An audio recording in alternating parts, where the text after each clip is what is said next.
لا حول ولا قوة إلا بالله العلي العظيم. أعوذ بالله من الشيطان اللعين الرجيم. بسم الله الرحمن الرحيم. الحمد لله رب العالمين. رب اشرح لي صدري ويسر لي أمري واحلل عقدة من لساني يفقهوا قولي. إنا هدانا لهذا وما كنا لنهتدي لولا أن هدانا الله. لقد جاءت رسل ربنا بالحق. ثم الصلاة والسلام على سيدنا وحبيبنا وقلوبنا وطبيب نفوسنا ومولانا بالقاسم محمد.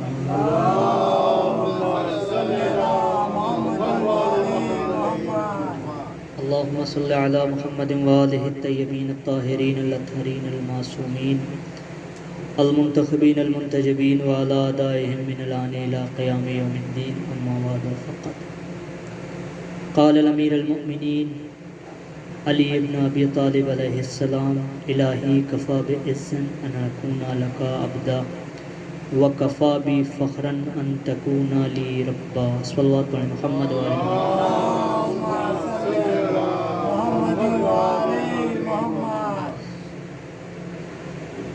عزیزان ایمان، ماتمداران سید الشہداء،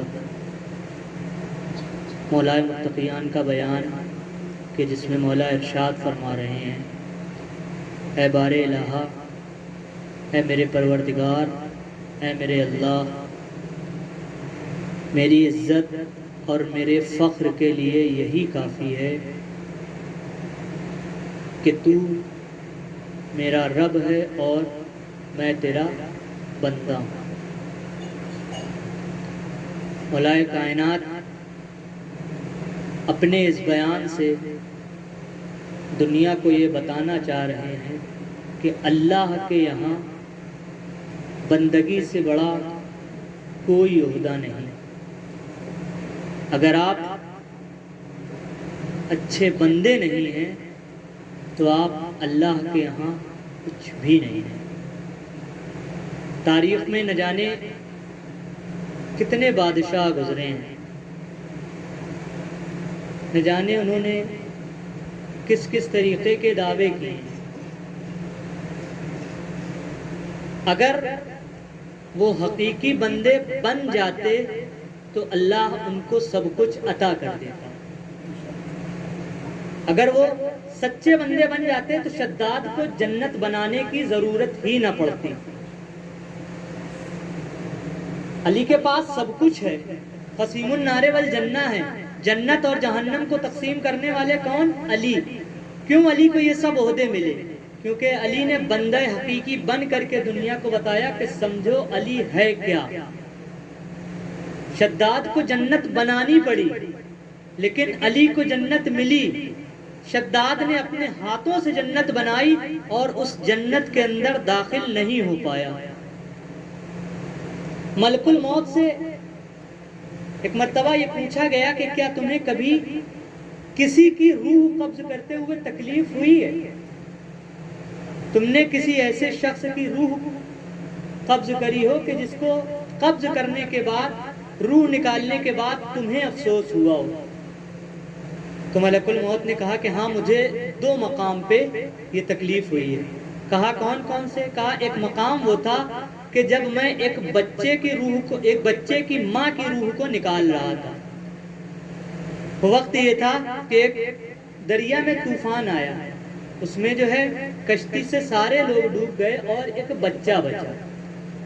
جب پروردگار عالم نے مجھ سے یہ کہا کہ شداد، اے ملک الموت، تم اس بچے کی ماں کی روح کو قبض کرو، تو مجھے بڑا افسوس ہو رہا تھا اس ماں کی روح کو قبض کرتے ہوئے.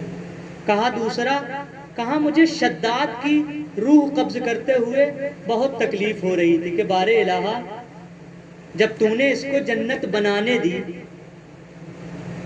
تو اس دنیا میں ہر چیز کا مالک ہے، تجھے اگر شداد کی روح کو نکلوانا تھا تو شداد کی جنت بننے سے یہ پہلے نکلوا لیتا.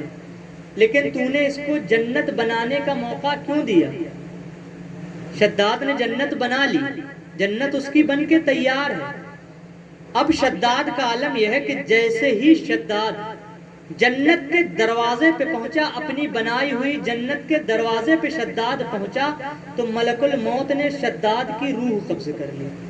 یہاں پہ اللہ دکھانا چاہ رہا ہے کہ دیکھو ہماری قدرت سے کبھی مت ٹکرانا، کیونکہ ہمارے پاس جو اختیارات ہیں تم ان اختیارات کا کبھی بھی سامنا کر ہی نہیں سکتے ہو۔ ایک صلوات پڑھیں محمد والے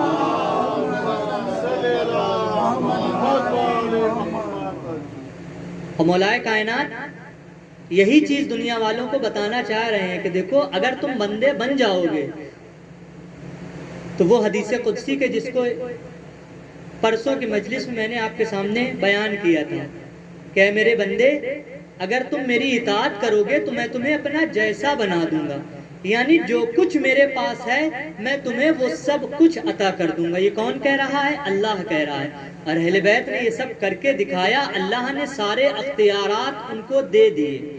اب دنیا کی ساری چیزیں جتنی ہیں، جو جو اختیارات اللہ کے ہیں وہ سب اہل بیت علیہ الصلوۃ والسلام کے پاس پائے جاتے ہیں۔ علی کس ذات کا نام؟ علی وہ عظیم ذات کا نام کہ جس کے پاس اللہ کی دی ہوئی ساری طاقت ہے۔ ایک مرتبہ ایک جنگ کے بعد کچھ قیدیوں کو پکڑ کر کے مولا علی علیہ الصلوۃ والسلام کے پاس لایا گیا اور کہا گیا کہ یا علی یہ قیدی ہیں۔ تو مولا نے کہا کہ ان کے ہاتھوں کو کھول دو، ان کو آزاد کر دو۔ تو لوگوں نے کہا کہ یا علی اگر ان کو آزاد کر دیں گے تو یہ بھاگ جائیں گے۔ تو مولا نے کہا بھاگتے ہیں تو بھاگنے دو۔ علی نے کبھی بھاگنے والوں کا پیچھا کیا ہی نہیں۔ اب جیسے ہی مولا علی نے یہ کہا تو فوراً ان لوگوں نے ان قیدیوں کے ہاتھ کھول دیے۔ اب جب ہاتھ کھلے تو انہوں نے مولا کا ایک عجب عمل دیکھا۔ مولا دو زانو ہو کر کے زمین پر بیٹھے، بیٹھنے کے بعد مولا نے اپنے سر کو جھکایا اور مولا نے اپنی آنکھوں کو جھکایا۔ جھکانے کے بعد ان سے کہا کہ دیکھو میں تمہیں بتاتا ہوں کہ اسلام کیا ہے۔ مولا زمین پر بیٹھ گئے۔ جیسے ہی مولا زمین پر بیٹھے تو وہ قیدیوں میں سے ایک قیدی کہنے لگا کہ یا علی آپ وہی ہیں نا کہ جو میدان میں بڑھ بڑھ کر کے دشمنوں پر حملہ کرتے ہیں؟ یا علی آپ وہی ہیں نا کہ جن کے سامنے میدان میں کوئی بھی سامنے آ کر کے ٹک نہیں پاتا؟ تو علی نے کہا کہ ہاں میں وہی ہوں۔ تو پھر وہ قیدی کہتا ہے کہ یا علی آج یہاں پر آپ کا انداز بدلا ہوا ہے، آپ یہاں پر آج اپنے دونوں زانوؤں کو جھکائے ہوئے بیٹھے ہیں۔ تو علی نے کہا کہ جنگ کے میدان میں تم ہمارے دشمن ہوتے ہو، یہاں پر تم ہمارے مہمان ہو، یہاں پر تم ہم سے اسلام سیکھنے آئے ہو۔ پھر مولا علی علیہ الصلوۃ والسلام نے ان کو بتایا کہ میں اس وجہ سے یہ عمل کر رہا ہوں تاکہ دنیا کو یہ معلوم ہو جائے کہ اسلام تلوار کے زور سے نہیں پھیلا بلکہ اسلام علی کے کردار سے پھیلا ہے۔ ایک صلوات پڑھیں محمد والے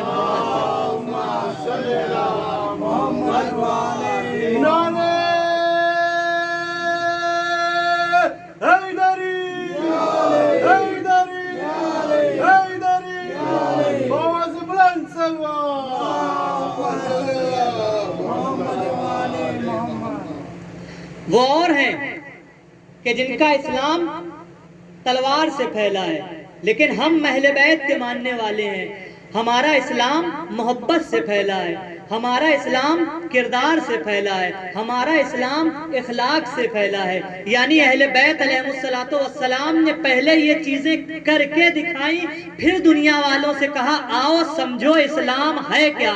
اسلام وہ ہے کہ جو کردار سے ملتا ہے، اسلام وہ نہیں ہے کہ جو تلواروں سے بٹتا ہے۔ ایک صلوات پڑھیں محمد والے۔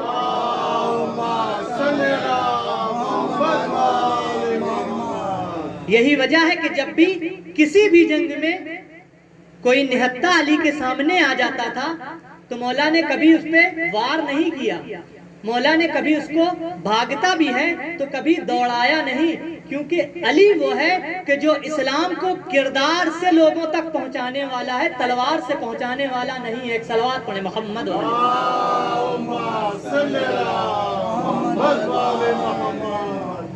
ایک اور صلوات پڑھیں محمد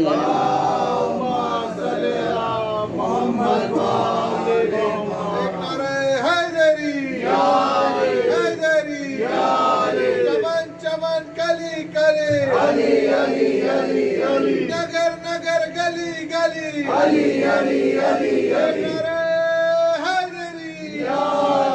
بلند نعرے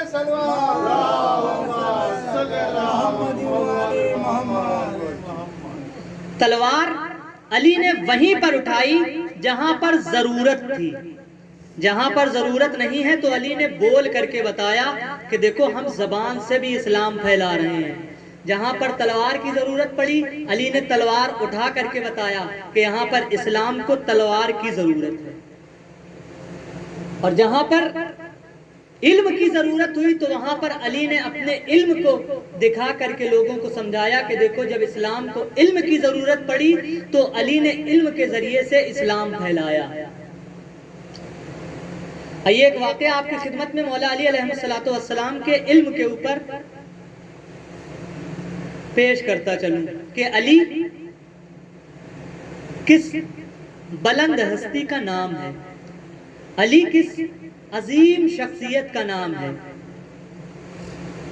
جب حضرت موسیٰ علیہ السلام کوہ طور پر جانے لگے تو مصر کے لوگوں نے کہا کہ اے نبی آپ جو ہیں ہم لوگوں کو چھوڑ کر کے 40 دن کے لیے کوہ طور پر جا رہے ہیں تو آپ اپنا کوئی نمائندہ ہمارے درمیان میں چھوڑ دیا جائے, کوئی ایک اپنا جانشین, کوئی ایک اپنا رہبر ہمارے بیچ میں چھوڑ جائیے تاکہ کہ جو وقت پڑنے پر ہماری اصلاح کرتا رہے, جو وقت پڑنے پر ہماری ہدایت کرتا رہے. تو حضرت موسیٰ نے جانے سے پہلے حضرت طالوت کو اپنا نمائندہ بنایا. اب اس زمانے میں جیسے ہی جناب موسیٰ نے حضرت طالوت کو اپنا نمائندہ بنایا تو لوگوں نے آ کر کے موسیٰ سے اعتراض کیا کہ موسیٰ اور بھی لوگ ہیں, آپ اوروں کو بھی نمائندہ بنا سکتے تھے, آپ نے ان کو نمائندہ کیوں بنایا؟ جیسے ہی جناب موسیٰ سے یہ اعتراض ہوا تو جناب موسیٰ نے کہا کہ میں نے طالوت کو اس لیے نمائندہ بنایا ہے کہ اس زمانے میں کوئی طالوت کے برابر نہیں ہے, اس زمانے میں کوئی طالوت کے جیسا نہیں ہے, ان کے علم کے برابر, ان کی شجاعت کے برابر کوئی بھی نہیں ہے. یہی وجہ تھی کہ جب رسول کا زمانہ آیا, جب رسول اس دنیا سے جانے لگے تو رسول نے بھی غدیر خم کے موقع پر مولا علی علیہ السلام کو مولا بنایا. تو لوگوں نے اعتراض کیا کہ یا رسول اللہ اور بھی لوگ ہیں, آپ اوروں کو بنا دیتے, کسی اور کو مولا بنا دیتے, کسی اور کو آقا بنا دیتے, کسی اور کو جانشین بنا دیتے, کسی اور کو رہبر بنا دیتے. تو رسول نے جواب دیا اگر کوئی علی کے برابر ہو تو دنیا میں لے آؤ تو ہم اسے اپنے بعد اپنا جانشین بنا دیں گے. دنیا نے دیکھا کہ جب جب اسلام کو ضرورت پڑی لوگ رسول کی کرسی پر آ کر کے بیٹھ گئے, لوگ رسول کی مسند کے پاس آ کر کے بیٹھ گئے, لوگ رسول کے تخت کے اوپر آ کر کے بیٹھ گئے. لیکن جب جب ضرورت اسلام کو پڑی تب تب علی نے آگے بڑھ کر کے مدد کری. دنیا یہ سمجھتی رہی کہ علی فلاں کی مدد کر رہے ہیں, علی فلاں کی مدد کر رہے ہیں, لیکن دنیا کو یہ معلوم نہیں علی فلاں کی یا فلاں کی مدد نہیں کر رہے ہیں, بلکہ اسلام کو ضرورت ہے تو علی آگے بڑھ کر کے مدد کر رہے ہیں. علی نے اسلام کی مدد کری. لوگوں نے جب اعتراض کیا کہ یا رسول اللہ آپ نے علی کو کیوں جانشین بنایا, تو رسول نے کہا کہ میں نے علی کو 2 وجہ سے اپنا جانشین بنایا. ایک علی کے شجاعت کی وجہ سے, ایک علی کے علم کی وجہ سے. نہ علی کے جیسا کوئی شجاع و بہادر ہے اور نہ علی کے جیسا کوئی پڑھا لکھا ہے. علی کی شجاعت کا عالم یہ ہے کہ جس میدان میں آ کر کے علی کھڑے ہو جاتے ہیں نہ تلواروں سے ڈرتے ہیں, نہ تیر سے ڈرتے ہیں, نہ تبر سے ڈرتے ہیں, نہ نیزوں سے ڈرتے ہیں, نہ بھالوں سے ڈرتے ہیں. عالم یہ ہے کہ تنہا علی آتے ہیں، سارے لشکر کو علی تنہا اپنی تلوار سے روک کر کے بتاتے ہیں کہ سارے بہادر ایک طرف، علی ایک طرف، پوری دنیا مل کر کے بھی علی کی شجاعت کا مقابلہ نہیں کر سکتی ہے۔ ایک صلوات پڑھیں محمد والے محمد پر۔ صلی اللہ محمد والے محمد۔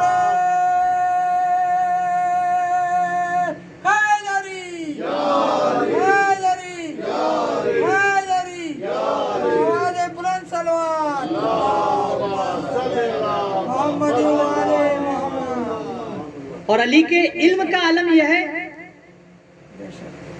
کہ علی ہر مذہب والے سے کہہ رہے ہیں کہ تمہیں اگر توریت سے کوئی سوال کرنا ہو تو علی توریت سے جواب دے گا، اگر انجیل سے کوئی سوال کرنا ہو تو علی انجیل سے جواب دے گا، اگر زبور سے کوئی سوال کرنا ہو تو علی زبور سے تمہیں جواب دے گا، اگر تمہیں قرآن سے سوال کرنا ہو تو علی قرآن سے جواب دے گا، کیونکہ علی وہ ہے کہ حقیقت قرآن یہی ہے، علی قرآن کے ساتھ ہے اور قرآن علی کے ساتھ ہے۔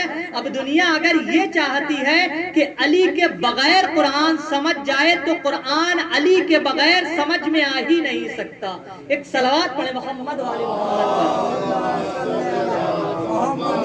ہم سب کا مولا، ہم سب کا مولا، ذرا زور سے بولو، ذرا زور سے بولو، حسنین کا بابا، حسنین کا بابا، زہرا کا شوہر، زہرا کا شوہر، کیا نام ہے پیارا، کیا نام ہے پیارا، نبیوں نے پکارا، نبیوں نے پکارا، چڑیوں کی چہک میں، چڑیوں کی چہک میں ایک سچا نعرہ، ایک سچا نعرہ، آکاش کا تارا، آکاش کا تارا، کیا نام ہے پیارا، نعرہ حیدری، حیدری، اور بلند سلوات۔ اللہم صلی علی محمد وعلی محمد۔ دنیا نے دیکھا کہ علی کو ابھی اس دنیا میں آئے ہوئے 3 دن ہوئے ہیں، ابھی 3 دن کے علی ہیں آغوش رسول میں، اور کیا کہہ رہے ہیں کہ یا رسول اللہ توریت سناؤں، زبور سناؤں، انجیل سناؤں یا قرآن سناؤں؟ علی نے توریت سنائی، زبور سنائی، انجیل سنائی، قرآن سنائی، پھر رسول نے بھی داد و تحسین سے نوازا اور کیا کہا کہ اے علی تم نے توریت موسیٰ سے بھی اچھی سنائی، انجیل تم نے عیسیٰ سے بھی اچھی سنائی، زبور تم نے داؤد سے بھی اچھی سنائی، قرآن تم نے ہم جیسا سنایا۔ یعنی رسول اپنے اس جواب سے دنیا والوں کو یہ بتانا چاہ رہے ہیں کہ دنیا سمجھ جائے کہ ہمارے مقابلے میں کسی اور کو مت لانا، ہماری جگہ پر کسی اور کو مت بٹھانا، ہماری جگہ پر اگر کوئی بیٹھنے کے لائق ہے تو وہ تنہا علی ہے، علی کے علاوہ کوئی اور نہیں ہے۔ صلوات پڑھیں محمد والے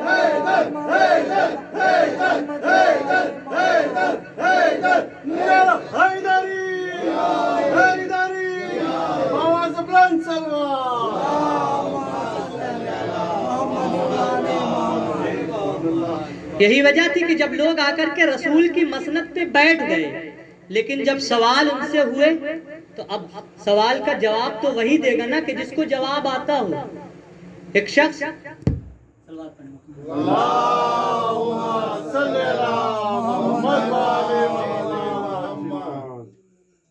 تین شخص، ایک شخص کہ جو حضرت عیسیٰ علیہ السلام کے مذہب کا ماننے والا تھا، عیسائی تھا، ایک شخص جو حضرت داؤد علیہ السلام کے مذہب کا ماننے والا تھا، اور ایک شخص کہ جو حضرت موسیٰ علیہ السلام کے مذہب کا ماننے والا تھا۔ خلیفہ دوم کے دربار میں آیا، آ کر کے کہا کہ میں نے سنا ہے کہ جو رسول کا خلیفہ ہوگا اس کے اندر نبیوں کے تمام صفات پائے جائیں گے، اس کے اندر ہر وہ معجزہ پایا جائے گا کہ جو نبی کے اندر پایا جاتا تھا۔ اب زبردستی آ کر کے بیٹھے ہیں، حق تو کسی اور کا ہے، حق کو غصب تو کر لیا ہے لیکن جواب بنتا نہیں. اب اس کو جواب تو نہیں ملا، بلکہ اس کو یہ کہا گیا کہ یہ رسول کے اوپر تہمت لگا رہا ہے، یہ رسول کے اوپر الزام لگا رہا ہے. کیا ہوا کہ اس کو سزا دی گئی، اس کو مارا اور دربار سے باہر کر دیا. وہ شخص روتا ہوا مدینے کی گلیوں میں ٹہل رہا تھا. اس کے اوپر جناب سلمان فارسی کی نظر پڑی. جناب سلمان فارسی کی جب نظر پڑی تو جناب سلمان فارسی نے پوچھا کہ اے شخص کیوں رو رہے ہو، اے شخص کیوں گریا کر رہے ہو؟ تو وہ شخص کہنے لگا کہ میں رسول کے جانشین کے پاس گیا تھا، میں نے سنا ہے کہ مسلمانوں کا رسول یہ کہہ کر کے گیا تھا کہ میرا جو جانشین ہوگا وہ انبیاء ما سبق یعنی گزرے ہوئے تمام انبیاء کے معجزوں کو اپنے پاس رکھتا ہوگا، لیکن جب میں جانشین کے دربار میں گیا تو مجھے وہاں پر کوئی بھی معجزہ نہیں ملا، بلکہ مجھے وہاں دربار سے باہر کر دیا گیا. تو جناب سلمان فارسی نے کہا کہ تمہیں جہاں جانا چاہیے تھا تم وہاں پر نہیں گئے، تم غلط جگہ پر چلے گئے. اب جناب سلمان فارسی نے جیسے ہی اس سے کہا تو وہ شخص کہنے لگا کہ میں تو رسول کے جانشین کے دربار ہی میں گیا تھا، مجھ سے یہی کہا گیا تھا کہ یہ شخص رسول کے جانشین ہے، یہ شخص رسول کے بعد رسول کی مسند پہ بیٹھے ہیں. جناب سلمان فارسی نے لیا اور لینے کے بعد مولا علی کے پاس اس شخص کو لے کر کے آئے. وہ تینوں شخص مولا علی کے پاس آئے. اب جب مولا علی کو دیکھا تو عجب عالم ہے مولا کا کہ ہاتھوں میں بیلچا ہے، مولا کھیت میں ہے اور کھیت کا کام کر رہے ہیں. اب جیسے ہی ان تینوں شخص نے یہ دیکھا تو فوراً کہا کہ اے سلمان یہ تم مجھے کس کے پاس لے آئے ہو؟ اے سلمان تم یہ مجھے کہاں لے آئے ہو؟ رسول کا جو جانشین ہوگا وہ دربار میں ہوگا، وہ کھیت میں نہیں ہوگا. لیکن جملہ یاد رکھیے گا کہ اسلام علی نے کردار سے پھیلایا ہے، اسلام علی نے اپنی زبان سے پھیلایا ہے، اسلام علی نے تلوار سے نہیں پھیلایا. وہ اور ہے کہ جن کو کہا جاتا ہے کہ فلاں نے مار مار کے مسلمان بنایا، جن کو مار مار کے مسلمان بنایا تھا ان کا اسلام بھی بالکل مار ہی کے جیسا ہے. لیکن جن کو اسلام علی سے ملا ہے وہ انسانیت کی راہ پر چلتے ہیں، وہ آدمیت کی راہ پر چلتے ہیں، وہ حق کی راہ پر چلتے ہیں. وہ تینوں شخص مولا علی کی بارگاہ میں پہنچے. انہوں نے کہا کہ میں حضرت موسیٰ کا ماننے والا ہوں، میں حضرت داؤد کا ماننے والا ہوں، میں حضرت عیسیٰ کا ماننے والا ہوں. آپ کا رسول یہ کہا کرتا تھا کہ میرا جو جانشین ہوگا وہ ہر انبیاء ما سبق کے تمام معجزوں کو اپنے پاس رکھتا ہوگا. جیسے ہی یہ ان تینوں شخص نے کہا تو فوراً مولا علی نے کہا کہ تم سوال کرو گے یا میں تمہارے سوال کو جواب بھی ساتھ میں دوں؟ تو وہ شخص کہتے ہیں کہ آپ ہی بتا دیجیے. تو سب سے پہلے حضرت داؤد علیہ السلام کا ماننے والا وہ کہتا ہے کہ حضرت داؤد کا معجزہ یہ تھا کہ حضرت داؤد لوہے کو موم بنا دیا کرتے تھے. کسی بھی طریقے کا کوئی بھی لوہا ہو حضرت داؤد کیا کرتے تھے؟ اس کو موم بنا دیا کرتے تھے. مولا علی علیہ السلام کے ہاتھ میں ایک بیلچا تھا. مولا علی نے اس شخص سے کہا کہ جو جناب داؤد علیہ السلام کا ماننے والا تھا کہ تم اس بیلچے کو پکڑو اور پکڑنے کے بعد اس کو کھینچتے ہوئے چلے جاؤ. عزیزوں اس شخص نے بیلچے کو کھینچنا شروع کیا. جو بیلچہ لوہے کا تھا اب اس کا عالم یہ ہے کہ وہ موم کا بنتا ہوا چلا جا رہا ہے اور وہ شخص کھینچتا ہوا چلا جا رہا ہے. مولا علی نے کہا داؤد کا یہی معجزہ تھا نا؟ تو وہ شخص کہتا ہے کہ ہاں یہی معجزہ تھا. پھر مولا علی نے جناب موسیٰ کے ماننے والے شخص کو اپنے قریب بلایا اور بلانے کے بعد یہ کہا کہ جناب موسیٰ کا معجزہ کیا تھا؟ جناب موسیٰ کا معجزہ یہ تھا کہ وہ اسے کو سانپ بنا دیا کرتے تھے. مولائے کائنات کے ہاتھ میں جو بیلچا تھا مولائے کائنات نے اس کو زمین پہ پھینکا. پھینکنے کے بعد جیسے ہی وہ زمین پہ گرا تو فوراً وہ سانپ کی شکل اختیار کر گیا. اب جیسے ہی وہ سانپ بنا تو مولا نے کہا تم نے دیکھا ہم میں اور موسیٰ میں ایک فرق بھی ہے. تو وہ شخص کہتا ہے کیا فرق ہے؟ مولا علی کہتے ہیں کہ ہم میں اور موسیٰ میں فرق یہ ہے کہ جب وہ عصا سانپ بن گیا تو موسیٰ اس کو اٹھاتے ہوئے ڈر رہے تھے. موسیٰ اس عصے کو سانپ کو اٹھاتے ہوئے ڈر رہے تھے، پھر اللہ کی آواز آئی کہ اے موسیٰ اس کو اٹھا لو، یہ دوبارہ عصا بن جائے گا۔ لیکن علی ڈرا نہیں، علی نے اس کو اٹھایا اور اٹھانے کے بعد وہ دوبارہ عصے میں بدل گیا۔ یعنی موسیٰ وہ ہیں کہ جو دوبارہ اٹھاتے ہوئے عصے کو ڈر رہے ہیں، لیکن علی وہ ہے کہ جس کے یہاں ڈر نہیں پایا جاتا۔ ایک صلوات پڑھیں محمد والے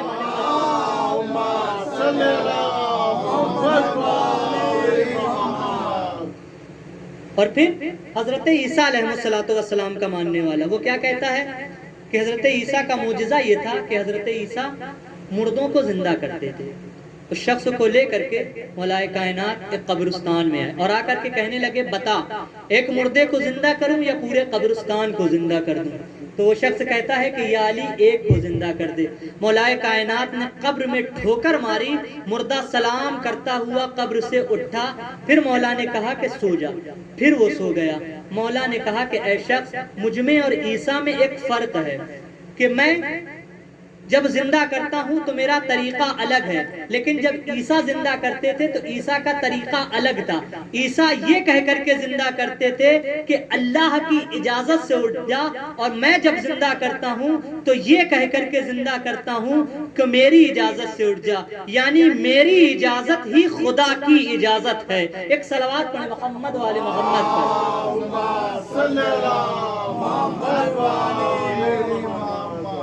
دنیا کو علی دکھا رہے ہیں کہ دیکھو علی ہے کون،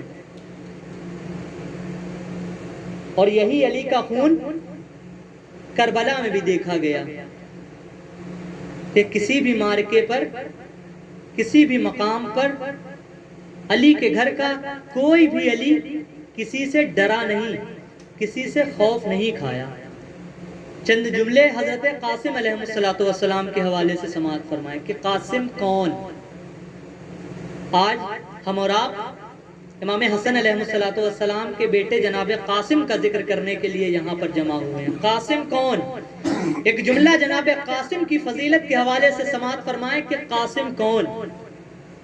فرشتے جن کے جھولا جھلانے کو فخر سمجھے وہ کون؟ حسن اور حسین علیہ السلام۔ فرشتے جن کے جھولا جھلانے کو فخر سمجھے وہ حسنین علیہ السلام ہیں، اور حسنین جن کا جھولا جھلائیں اسے قاسم کہا جاتا ہے۔ کون قاسم؟ سماعت فرمائیں قاسم کون؟ 13 برس کے قاسم ہیں، لیکن جناب قاسم جنگ کے لیے جب چلے ہیں کربلا کے میدان میں تو کس طریقے سے چلے ہیں؟ کربلا کا یہ وہ واحد شہید ہے کہ جس کا بدن بہت نازک ہے۔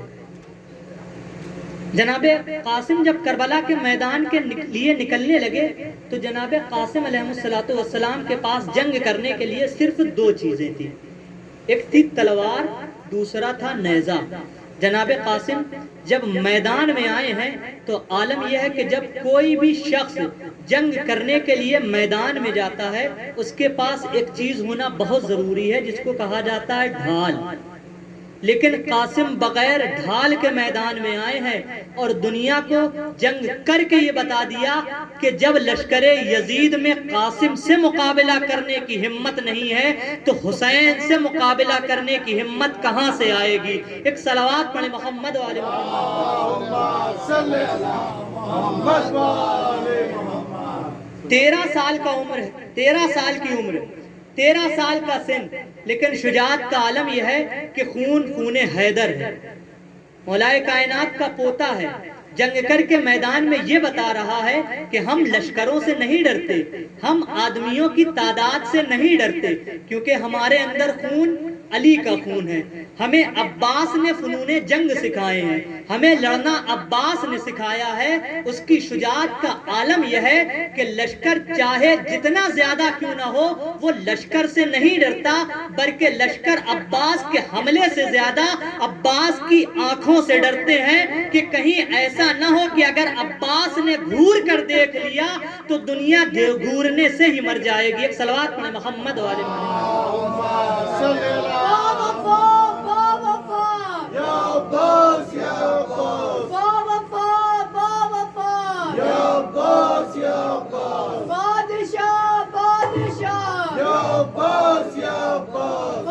بادشاہ بادشاہ یا عباس یا نعرے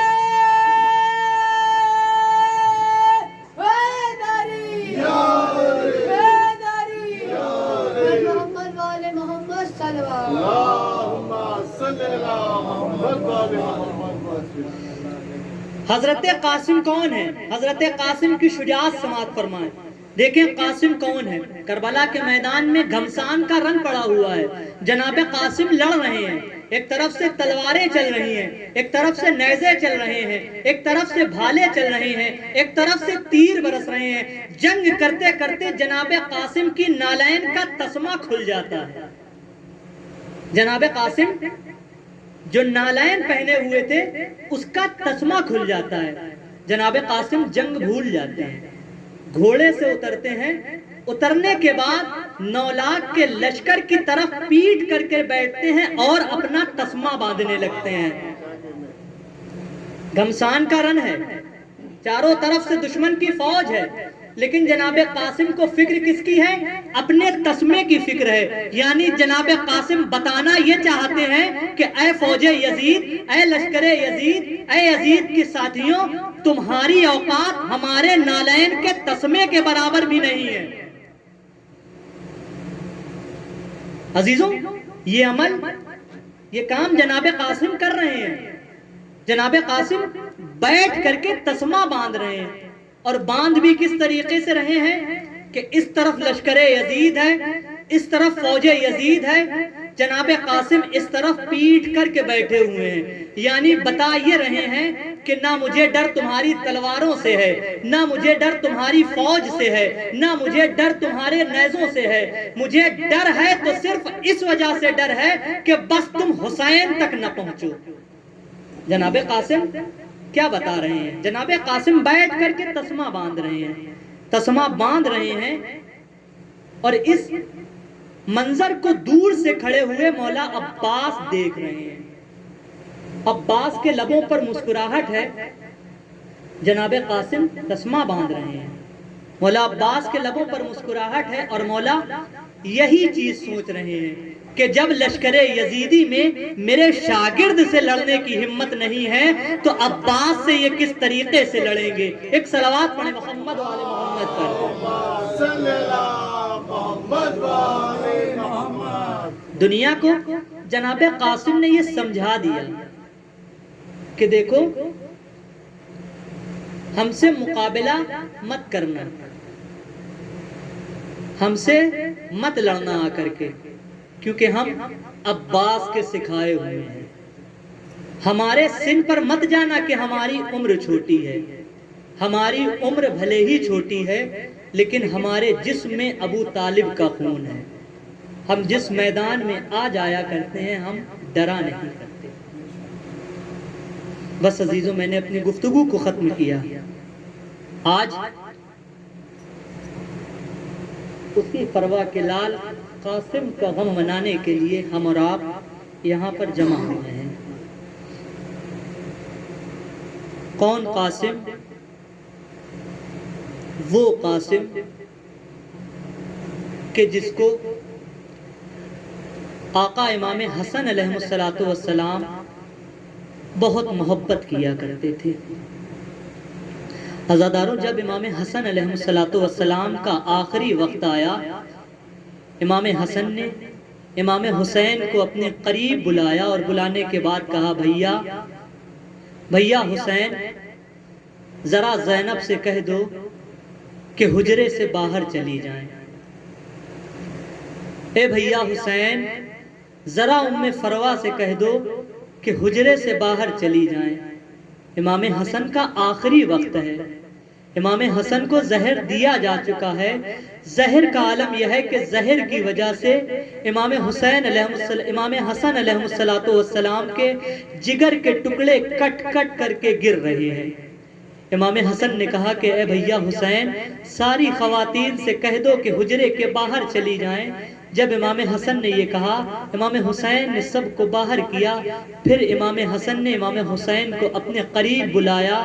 بلانے کے بعد کہا کہ اے بھیا, ذرا میرے قریب قاسم کو لے آئیے. امام حسین علیہ السلام امام حسن کے پاس جناب قاسم کو لائے۔ جیسے ہی جناب قاسم امام حسن کے پاس آئے، امام حسن نے اپنے سینے سے لگایا اور لگانے کے بعد بہت دیر تک روتے رہے۔ میں کہوں گا آقا حسن کیوں رو رہے ہیں؟ کیا قاسم کی جدائی برداشت نہیں ہو رہی؟ تو عجب نہیں آقا حسن آواز دیں گے، میں اس وقت کو یاد کر رہا ہوں گا کہ جب میرا قاسم 13 سال کا ہوگا، کربلا کا مقتل ہوگا، دوڑتے ہوئے گھوڑے ہوں گے، جب جب گھوڑے کی کوئی ٹاپ میرے قاسم کے بدن پر پڑے گی، میرے قاسم کے جسم سے ایک آواز آئے گی، اماں تیرا قاسم۔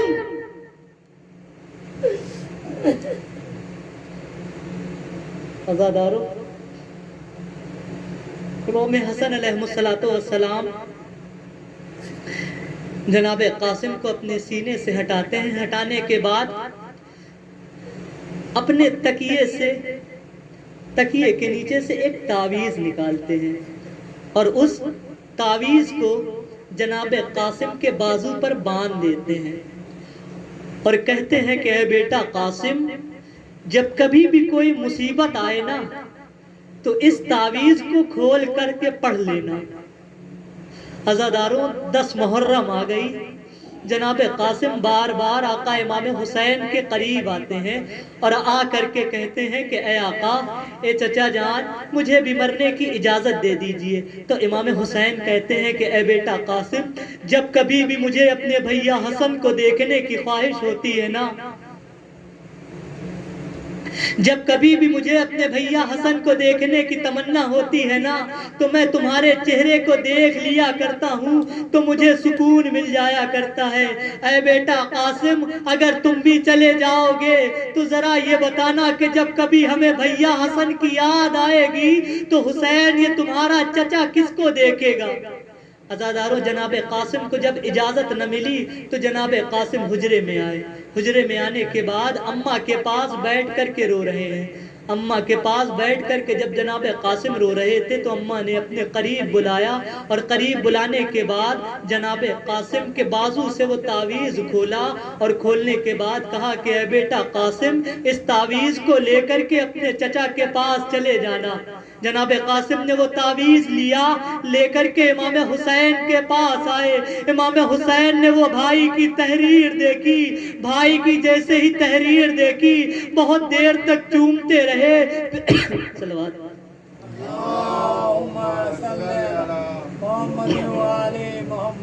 صلی اللہ علیہ یا ابا عبداللہ۔ بھائی نے بھائی کی تحریر دیکھی، امام حسین نے رونا شروع کیا، ایک جملہ کہا، اے بیٹا قاسم، یہ تم تعویذ لائے ہو یا اپنے مرنے کا پیغام لائے ہو؟ امام حسین نے قاسم کا وہ تعویذ لیا، جناب قاسم کا وہ تعویذ چوما، جناب قاسم کو رخصت کیا، جناب قاسم کو سوار کیا۔ سوار کرنے کے بعد امام حسن کا امامہ پہنایا، تلوار حمائل کی، نیزہ حمائل کیا۔ جناب قاسم اتنے چھوٹے تھے کہ جناب قاسم کا پاؤں گھوڑے میں نہیں پہنچتا تھا۔ امام حسین نے اٹھا کر کے قاسم کو سوار کیا، جناب قاسم سوار ہوئے۔ سوار ہونے کے بعد کربلا کی طرف چلے، جناب قاسم نے جنگ کرنا شروع کری۔ عزادارو، جناب قاسم نے جنگ کری۔ جنگ کرتے کرتے وہ وقت بھی آیا کہ جناب قاسم گھوڑے سے زمین کی طرف آئے۔ عزادارو، 2 شہید ہیں جو کربلا میں پامال ہوا ہے، جن کا لاشا، ایک لاشا امام حسین علیہ السلام کا ہے اور دوسرا لاشا جناب قاسم کا ہے، لیکن دونوں کے لاشوں کے پامال ہونے میں بڑا فرق ہے۔ امام حسین علیہ السلام کا جو لاشا پامال ہوا ہے نا، وہ امام حسین علیہ السلام کے سر و تن میں جدائی ہونے کے بعد پامال ہوا ہے. لیکن عزاداروں جناب قاسم کا جو لاشا پامال ہوا ہے وہ جناب قاسم کا لاشا اس وقت کا پامال ہوا کہ جب جناب قاسم میں رمق حیات باقی تھی، جب جناب قاسم زندہ تھے. عزاداروں جیسے ہی جناب قاسم گھوڑے سے گرے تو اب عالم یہ ہے کہ جناب قاسم نے امام حسین کو صدا دی.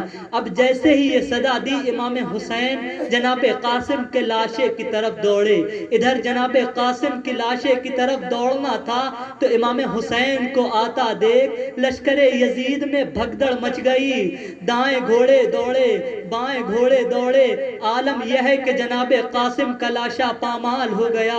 امام زمانہ کا زیارت ناہیہ میں ایک جملہ امام زمانہ ارشاد فرماتے ہیں کہ میرا سلام ہو کربلا کے اس شہید کے اوپر کہ جس کی دائیں طرف کی پسلیاں بائیں طرف، جس کی بائیں طرف کی پسلیاں دائیں طرف چلی گئیں. عزاداروں جناب قاسم کا لاشا پامال ہو گیا. جناب قاسم کے لاشے کو امام حسین نے گٹھریوں میں سمیٹا. سمیٹنے کے بعد گنج شہیدہ میں لے کر کے آئے. جناب قاسم کا لاشا آ گیا. جناب قاسم کا جب لاشا آیا تو امام حسین نے دیکھا کہ ساری بیویاں ہیں لیکن ام فروا نہیں. جناب زینب سے کہا کہ اے بہن زینب جا کر کے بھابی ام فروا کو لے کر کے آؤ. جناب ام فروا جناب زینب لینے گئیں تو کیا دیکھا کہ جناب ام فروا مصلی بچھائے ہوئے ہیں اور مصلی بچھائے ہونے کے بعد دعا کر رہی ہیں کہ اے بار الہا اس یتیم کی قربانی کو قبول فرما، جناب قاسم کی قربانی کو قبول فرما.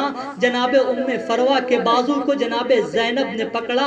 پکڑنے کے بعد جناب قاسم کے لاشے کے پاس لے کر کے آئیں. اب جناب ام فروا قاسم کے لاشے میں کچھ تلاش کر رہی ہیں، کچھ ڈھونڈ رہی ہیں. تو جناب زینب نے کہا کہ اے بھابی ام فروا آپ لاشے میں کیا تلاش کر رہی ہیں، آپ لاشے میں کیا ڈھونڈ رہی ہیں؟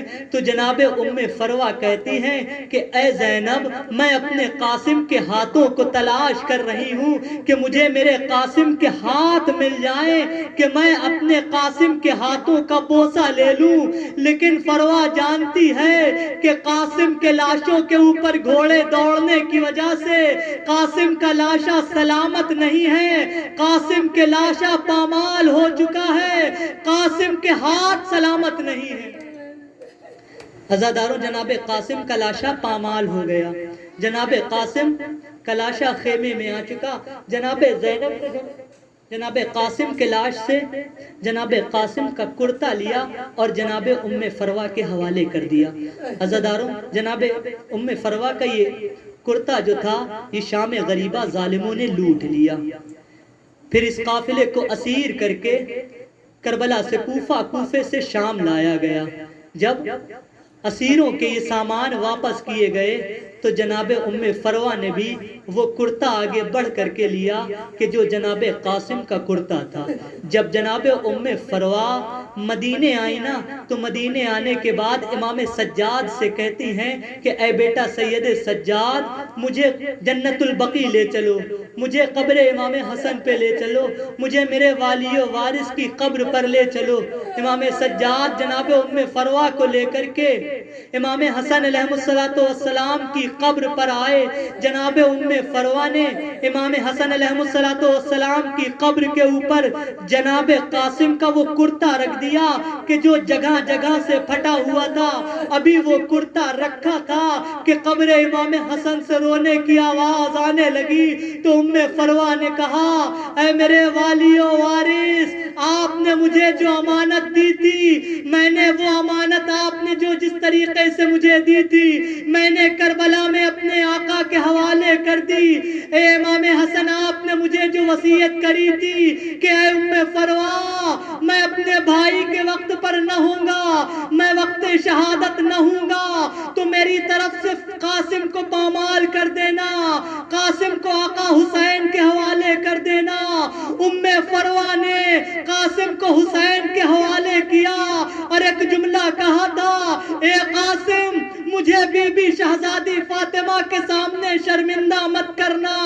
قاسم کا لاشا جب آیا تھا تو بی بی ام فروا نے یہی جملہ کہا، اے بیٹا قاسم تم نے ہمیں بی بی زہرا کے سامنے سرخرو کر دیا، اے بیٹا قاسم ہم بی بی کے سامنے اب تمہارا پامال شدہ لاشا لے کر کے جائیں گے۔